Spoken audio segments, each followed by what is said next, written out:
Hello and welcome back to Megaman Legacy Collection Part 6, and we have defeated already half of the Robot Master, so let us just continue and go scrap Centaur Man. Perhaps the only non-humanoid Robot Master.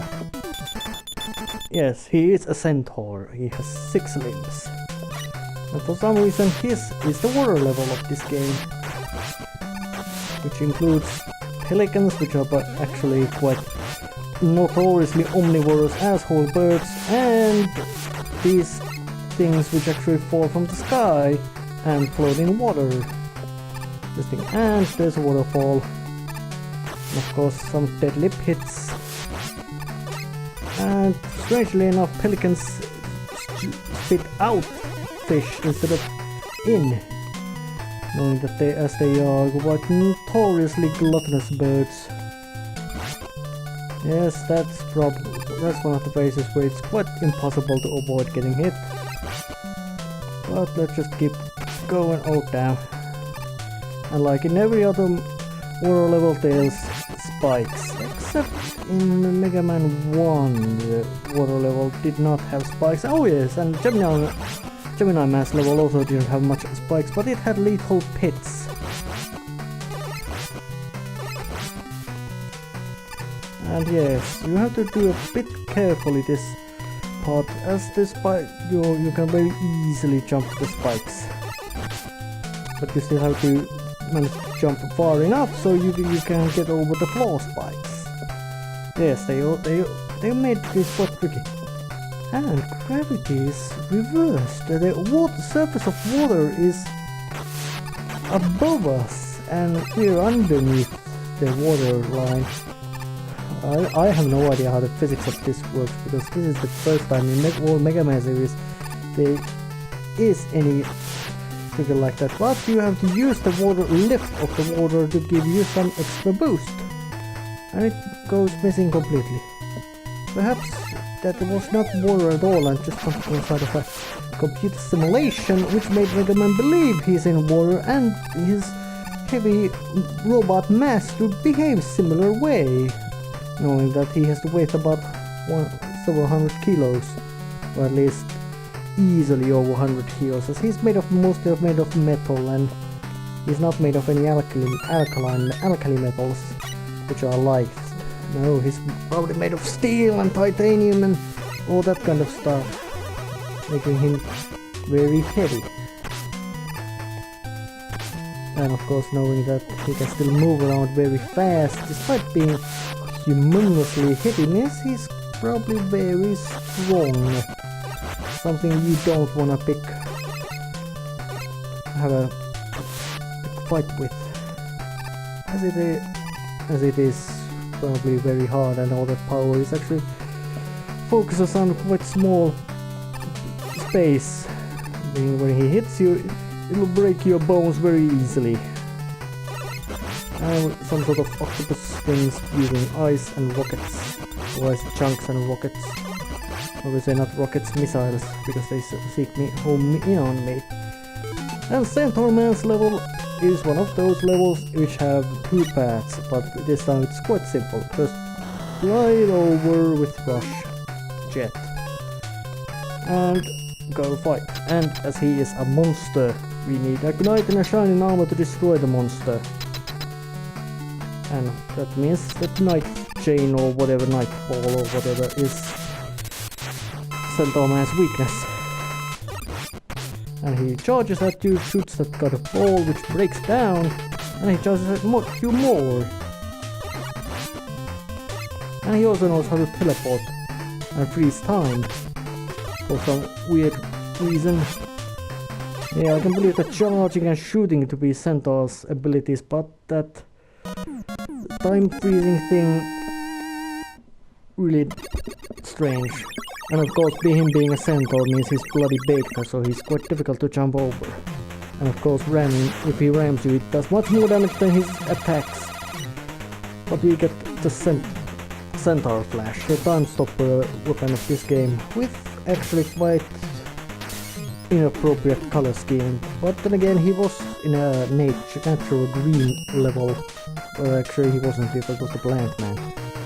But in any case, we have the centaur flash, so it's now time to go and defeat Windman.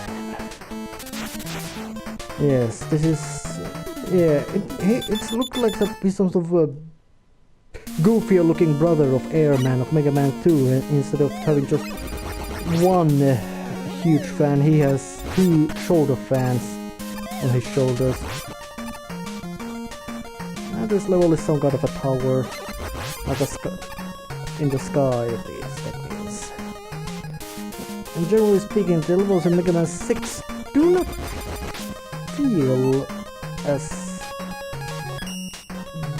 great, as local. I would say they don't feel as much local locations you would wander through. They just means set of levels slapped together. Usually they have some sort of thematic or some gimmick or special obstacle, like these fans,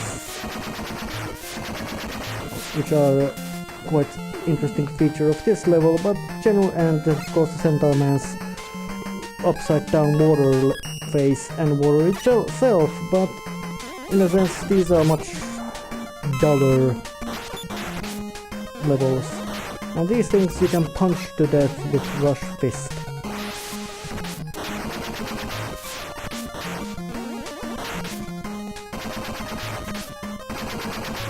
Which is a good thing because they are a real pain in the ass.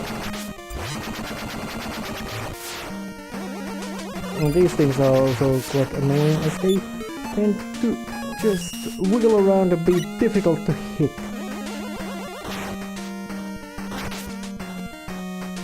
And here you have to be a bit carefully, as there is a very big risk of you getting squished to spikes.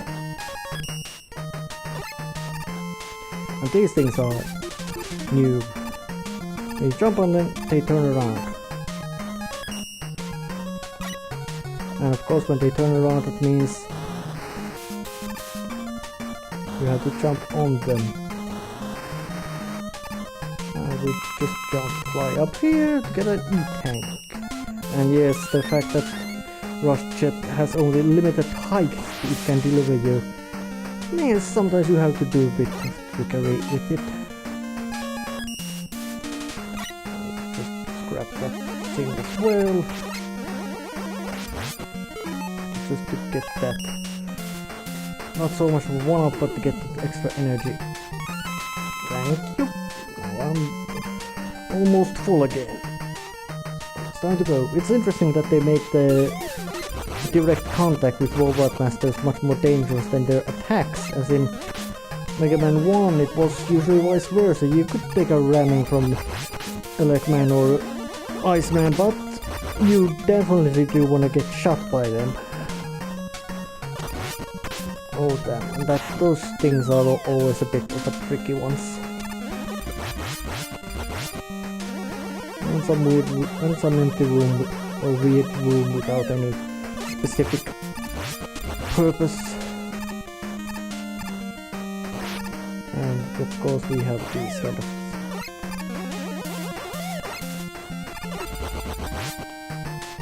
And now we have to do some platform maneuvering with these.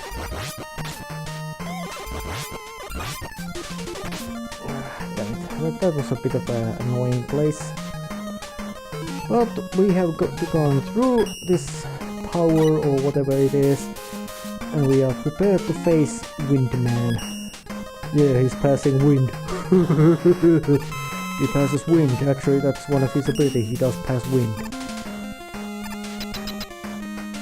Oh, because he passes gas. See, here is gas, and wind is movement of that gas.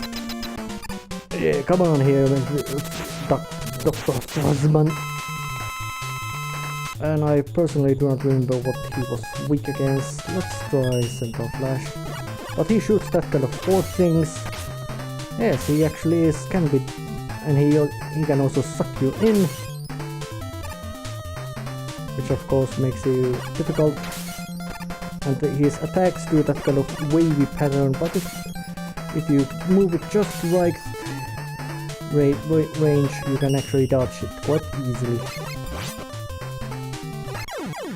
And he goes down. And of course, because he was a very mobile boss, the ability to stop him was his weakness. Although generally he doesn't look that real fast or mobile robot master, he was quite bulky. And we get Windstorm. Actually, that's a good name for a weapon, and it shoots that kind of really cute little Windstorm which goes on the ground with the dark grey color scheme.